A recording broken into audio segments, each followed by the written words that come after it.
Intercept Brasil a eu accès à un tableau intitulé Funding Schedule, présenté dans les conversations comme le calendrier financier du projet. Le fichier enregistre une opération de près de 24 millions de dollars et détaille à la fois les apports prévus et les montants reçus par le fonds liés à la production.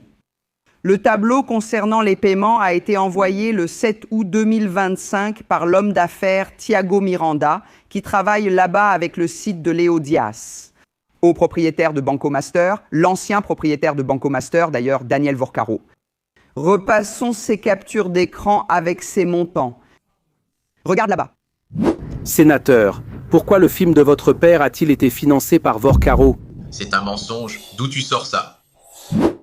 Et ici, on peut voir que Fabiano Zettel, le beau-frère de Vorcaro et principal donateur de la campagne de Jair Bolsonaro en 2022, était parfaitement au courant du projet, comme le montrent ces messages. Le 12 mars 2025, il y a ici un message de Daniel Vorcaro avec une partie de ce tableau que nous avons montré, et le message disant que pour le film, seul le premier paiement de janvier a été effectué.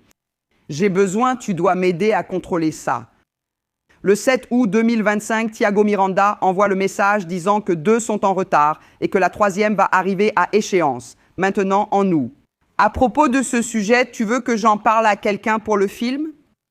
Ensuite, il envoie un tableau et demande « C'est comme ça, c'est juste pour que tu sois au courant. Après, donne-moi un retour là-dessus pour que je puisse leur transmettre, s'il te plaît. » Daniel Vorcaro répond « Lundi, on en fait 2 lundi. » Alors Thiago Miranda dit « Salut, je te rappelle et je leur dis « Amitié, je suis là à surveiller cette dernière ligne droite. » Voici les paiements en détail. Le tableau, on voit là une série de dates totalisant 23 992, soit 23 000 $.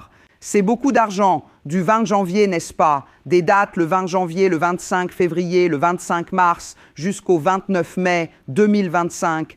Il faut payer la 2e et la 3e. Fabiano Zettel répond « Je vais m'occuper du Mineiro, je lui ai transmis le flux, je pensais qu'il s'en occupait. » C'est une enquête qui fait tomber plusieurs mythes soulevés par le bolsonarisme depuis la révélation de l'affaire, n'est-ce pas? Il est évident que Vorcaro n'était pas seulement le financier du film, et il y a même des preuves que cet argent a été triangulé et que le film n'était pas sa seule destination.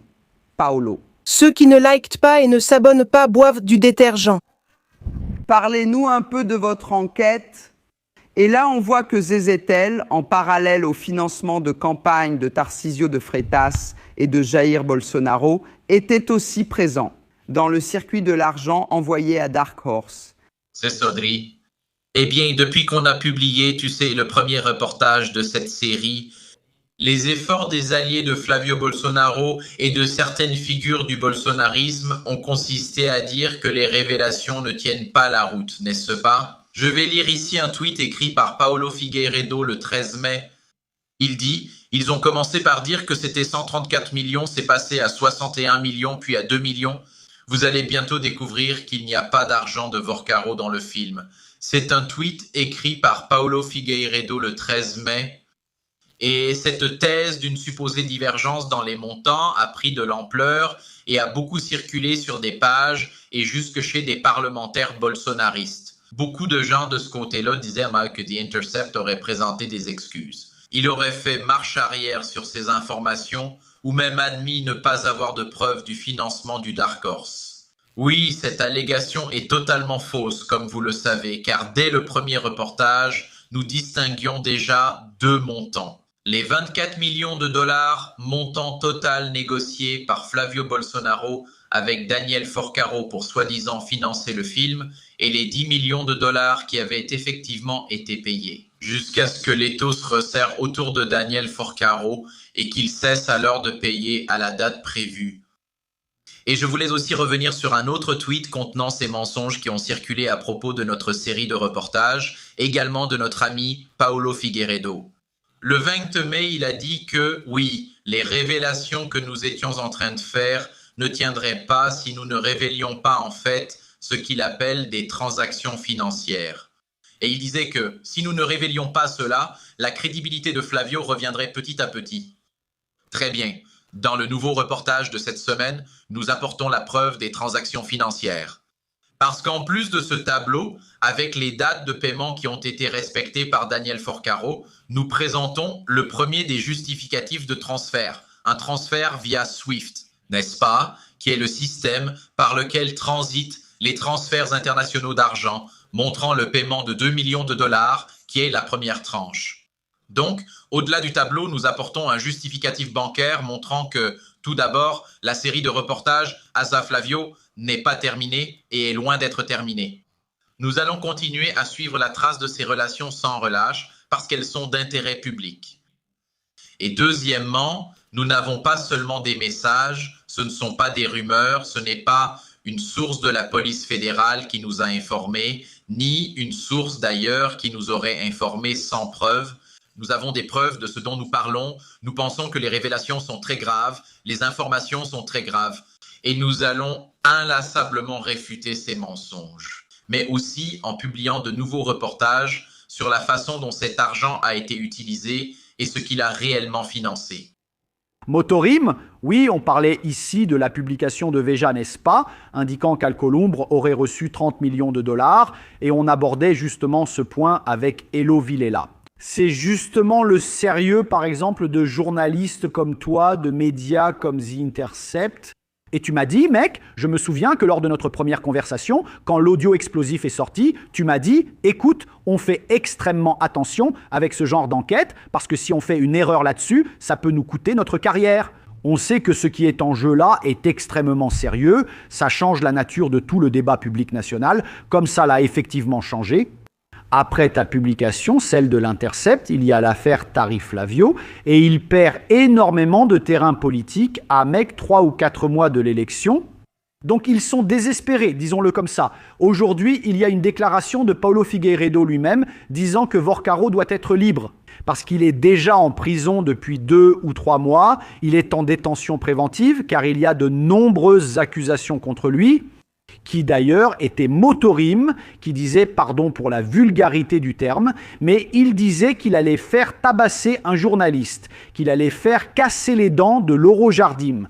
Imaginez si cela ne justifie pas l'application de l'article 312 de notre Code de procédure pénale, qui dit qu'en cas de violence possible, la personne essaie de se soustraire à l'application de la loi pénale.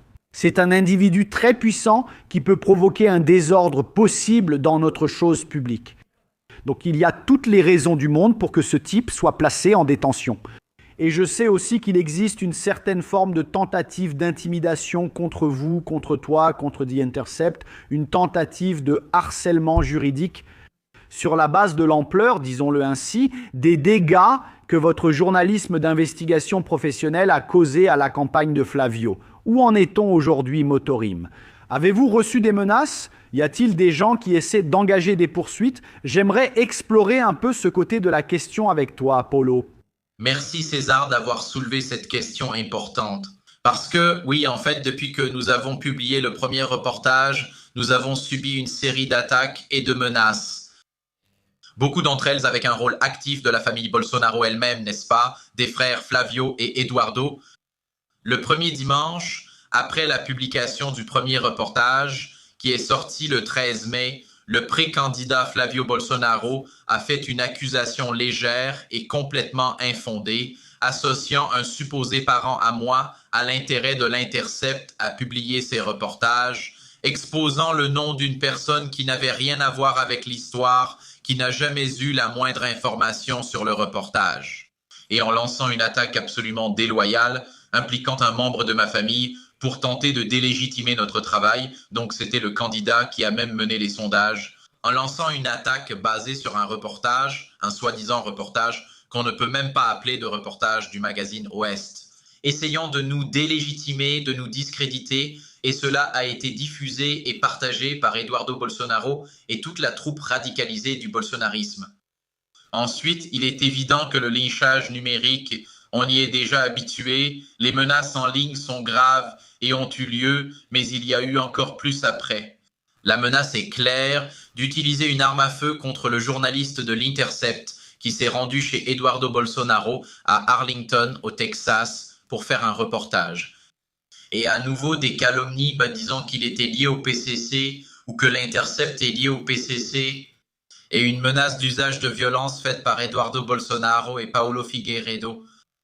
Et depuis lors, il y a des menaces de plus en plus claires qui circulent sur les réseaux sociaux, en raison des informations que nous avons publiées et aussi de la garantie que nous avons donnée que nous n'allons pas abandonner cette histoire, que cette série de reportages n'est pas terminée et que nous allons continuer à suivre la trace de ces relations du clan Bolsonaro avec le Banco Master.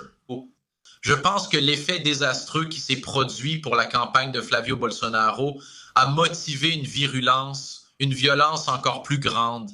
Et il y a aussi le harcèlement judiciaire, n'est-ce pas? Le harcèlement judiciaire, on entend par là le recours à la justice ordinaire ou à la justice électorale pour essayer d'empêcher qu'on poursuive notre travail. Dès la première semaine de la série de reportages, le député Elio Lopez, autrefois connu sous le nom de Elio Bolsonaro ou Elio Negon, a tenté de saisir la justice électorale et la Cour suprême fédérale pour essayer d'identifier notre source. Rogério Marinho, coordinateur de la campagne de Flavio Bolsonaro, a pris une mesure similaire devant la Cour suprême et la justice électorale. Donc, on a constaté, n'est-ce pas, qu'à mesure que la reconnaissance a aussi été très importante et gratifiante pour nous, il y a également eu ces attaques. Mais ce que je peux garantir, César, c'est que nous n'allons pas nous arrêter. Nous n'allons pas nous laisser intimider et nous allons continuer à enquêter et à faire notre devoir, qui est de faire plus de journalisme. Salut Motorinha, je voulais te demander une chose. Ce harcèlement judiciaire a plusieurs objectifs. L'un d'eux est de faire dépenser de l'argent à l'entreprise, n'est-ce pas? Faire en sorte que l'entreprise soit occupée à payer des avocats pour se défendre. Je voulais savoir comment va votre défense. Est-ce que devant la justice, vous avez trouvé le soutien dont vous avez besoin pour garantir votre travail? Et une deuxième question concerne la destination de cet argent à l'étranger. Est-il possible d'enquêter sur la destination de cet argent à l'étranger ou faut-il vraiment la collaboration active des autorités aux États-Unis? Eh bien, tout d'abord, je vais répondre, Hello, à propos du harcèlement judiciaire. Exactement, nous comprenons que c'est une pratique qui nous étouffe financièrement et qui prend aussi tout notre temps, n'est-ce pas? Parce que The Intercept a subi une vague de poursuites judiciaires, non seulement à cause de ce reportage, mais surtout à cause de notre couverture au cours de ces 10 dernières années d'existence, ce qui représente plusieurs dizaines de procès. Et je pense qu'ils ont ces deux objectifs, n'est-ce pas? Prendre notre temps, épuiser notre argent, et cela finit par avoir un effet négatif. Essayer de nous intimider. Nous ne nous laissons pas intimider, mais nous connaissons la gravité de ces initiatives. The Intercept est une rédaction très petite. Nous avons une équipe de journalistes très réduite et chaque procès intenté contre nous, évidemment, vise à entraver notre travail, mais nous restons ici, solides, et nous n'allons pas baisser les bras. Et le deuxième point est que, oui, en effet, la capacité d'enquête des organismes officiels, comme la police fédérale, le ministère public, oui, les polices, et aussi, dans ce cas de transactions internationales, il s'agit d'organismes d'autres pays, comme par exemple aux États-Unis, le FBI lui-même, ou les organismes qui surveillent les investissements aux États-Unis. Tous ces organismes ont plus de pouvoir pour, en effet, accéder à ce type d'informations, lever le secret bancaire, accéder aux informations bancaires. Cependant, nous comprenons que le journalisme a aussi la capacité d'aller chercher ces informations. Et nous avons travaillé dans ce sens, Hello. Après avoir révélé qu'au moins 10,6 millions de dollars sont arrivés aux États-Unis, l'un de nos principaux efforts d'enquête a porté sur l'utilisation de cet argent. Mario Frias a déjà presque 2 semaines de retard sur le délai qu'il avait promis pour rendre compte de l'utilisation de cet argent. Pendant qu'il ne le fait pas, il est bon d'avertir le noble député Mario Frias ainsi que les figures du bolsonarisme que nous sommes justement en train de chercher ces informations. Nous voulons savoir comment cet argent a été dépensé et je ne peux pas révéler ici exactement les ressources, outils et stratégies que nous avons utilisés pour cela. Mais je peux dire que nous avons passé beaucoup de temps avec des journalistes talentueux et pour discuter, découvrir comment cet argent a été dépensé et si par exemple il a été utilisé à d'autres fins que le film Dark Horse, comme par exemple financer le député Eduardo Bolsonaro dans sa campagne contre la souveraineté brésilienne. Eh bien, je tiens juste à souligner qu'ici, à Papo Légal, Paolo, les gens connaissent vos efforts en matière de journalisme et de couverture. Beaucoup de gens saluent le travail de l'Intercept et rappellent que l'Intercept a besoin d'investissement, n'est-ce pas, pour poursuivre son travail journalistique.